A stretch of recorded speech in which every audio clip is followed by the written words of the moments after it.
안녕하세요. 이민영 노무사입니다. 오늘은 산재 신청을 할 때 필요한 두 가지 서류 중 요양급여 소견서에 대해서 알아볼 건데요. 보통 산재 신청을 하게 될 때 필요한 두 가지 서류는 재해자가 직접 작성하시게 되는 요양급여 신청서와 재해자가 진료를 받은 병원의 주치의가 작성해 주시는 요양급여 소견서가 있습니다. 요양급여 소견서의 경우에는 재해자가 작성하지 않는 서류이기 때문에 재해자분께서는 친숙하게 느껴지지 않기도 하고 또 그거를 받는 데에 대해서 되게 큰 숙제처럼 느껴지는 경우가 많습니다. 따라서 오늘은 요양급여 소견서에 대해서 알아보도록 하는 시간을 갖도록 하겠습니다.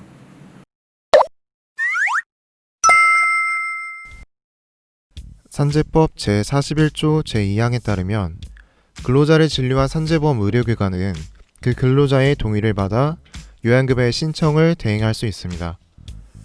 이처럼 병원에 산재 신청 대행을 맡긴 경우에는 병원에서 산재 소견서를 알아서 작성해 근로복지공단으로 제출하므로 산재 소견서 작성을 걱정할 일은 많지 않습니다. 하지만 병원에 산재 신청을 대행을 맡기지 않고 모든 절차를 홀로 준비하시는 경우나 희귀질환 환자의 경우에는 산재 소견서를 받기가 쉽지가 않고 산재 소견서를 잘 맡기는 더 어렵다고 할 것입니다. 산재 소견서에 담기는 내용은 산재 보상을 결정짓는 중요한 내용이기 때문에 산재를 신청하시려는 분들은 소견서의 내용을 잘 이해하여야만 합니다. 먼저 산재 소견서를 직접 받기가 어려운 이유에 대해서 알아봐야 되는데요. 산재 소견서는 주치의가 작성하고 병원의 직인까지 받아서 제출해야 하는 서류입니다. 그런데 지금 다니고 있는 병원이 산재보험 의료기관이 아니라면 혹은 산재보험 의료기관이라 하더라도 산재 소견서가 무엇인지를 잘 모르고 있는 경우가 많습니다.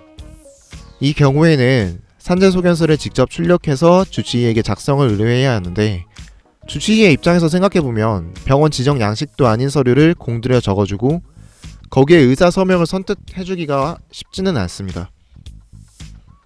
산재 소견서는 산재 신청에 꼭 필요한 서류이고 소견서 없이 신청이 가능한 경우가 많지 않기 때문에 산재 소견서를 받는데 어려움을 겪고 있다면 산재 소견서가 산재 신청에 얼마나 필요한 서류인지 그리고 어떤 내용이 들어가는지를 설명해 주셔야 합니다.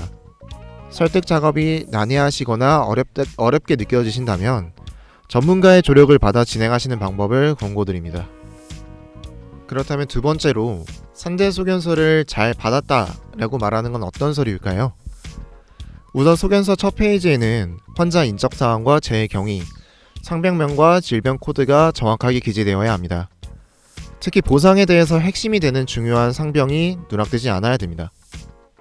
소견서 2페이지의 기재 내용은 더 중요한데요. 가장 먼저 입원 기간과 통원 기간을 적어야 됩니다. 입원 기간과 통원 기간은 예상 기간을 적어야 됩니다. 입통원 기간을 현재 일자까지만 적는 실수를 하지 않도록 재해자 본인이 더욱 신경을 써야 된다고 할 것입니다. 또한 취업 치료 가능 여부에 대해서도 정말 치료와 일이 병행될 수 있는 상태라고 판단하시는지를 꼭 여쭈어 보셔야 할 것입니다.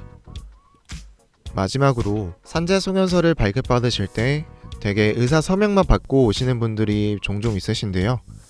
산재 소견서에는 의사 서명뿐 아니라 병원의 직인까지 받아오셔야 됩니다.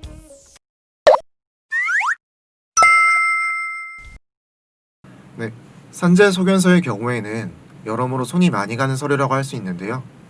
일반적으로 주치의께서 재해자분을 먼저 진료한 이후에 발급해주는 경우가 많기 때문에 통상적으로 진료 예약을 먼저 하시고 진료를 받고 산재 소견서를 발급받는 경우가 많다라고 할 것입니다. 다른 모든 서류가 다 중요하다라고 할 것이지만 산재 소견서의 경우에는 그 내용이 어떻게 기재되어 있는지 따라서 불필요한 불이익을 받을 수도 있기 때문에 그 산재 소견서 상의 내용을 꼼꼼하게 확인할 필요가 있다라고 말씀드릴 것 같습니다. 네, 지금까지 이민영 노무사였습니다. 감사합니다.